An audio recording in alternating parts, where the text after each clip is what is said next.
بسم اللہ الرحمن الرحیم۔ ایک عزیز کا سوال تھا کہ داڑھی بچہ جو نیچے کے ہونٹ کے نیچے کے جو بال ہوتے ہیں، ان بالوں کا شریعت میں کیا حکم ہے کہ اسے نکالنا جائز ہے یا نہیں ہے۔ اس سلسلے میں فتاوی ہندیہ میں اور ایسے ہی عمدۃ القاری شرح بخاری میں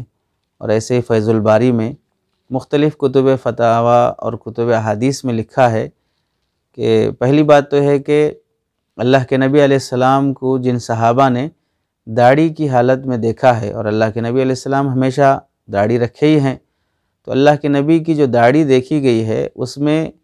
نیچے کے ہونٹ کے یہ بال جسے داڑھی بچہ بھی کہتے ہیں وہ اس کے ساتھ دیکھا گیا ہے۔ چنانچہ احادیث میں ذکر ہے، ایک صحابی حدیث نقل فرماتے ہیں کہ میں نے اللہ کے نبی علیہ السلام رأیت النبی صلی اللہ علیہ وسلم ورأیت بیادا من تحت شفته السفلی والعنفہ کہ میں نے اللہ کے نبی علیہ السلام کو دیکھا کہ بہت نورانی چہرہ ہے، اور آپ کے نیچے کے ہونٹ کے نیچے میں نے بال دیکھے ہیں، جس کو ہم داڑھی بچہ کہتے ہیں۔ تو اللہ کے نبی علیہ السلام سے داڑھی کے ساتھ ساتھ نیچے کے ہونٹ کے بال یعنی داڑھی بچہ رکھنا بھی ثابت ہے۔ دوسری چیز، شیخ عبدالحق محدث دہلوی رحمۃ اللہ علیہ نے اسے کاٹنے سے منع لکھا ہے،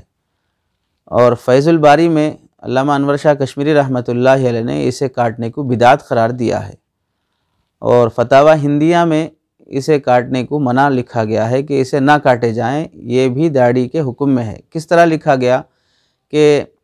داڑھی بچہ کے آس پاس کے جو بال ہیں اسے کاٹنے سے منع کیا گیا، تو ظاہر سی بات ہے اسے کاٹنے سے تو بدرجہ والا منع کیا جائے گا،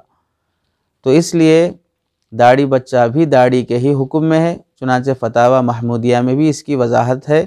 اس لیے داڑھی رکھنا جس طرح واجب ہے، داڑھی بچہ رکھنا بھی واجب ہے، اسے نہ کاٹنا جائز ہے نہ اسے کترنا جائز ہے، اسے اپنی حالت پہ رکھنا ضروری رہے گا۔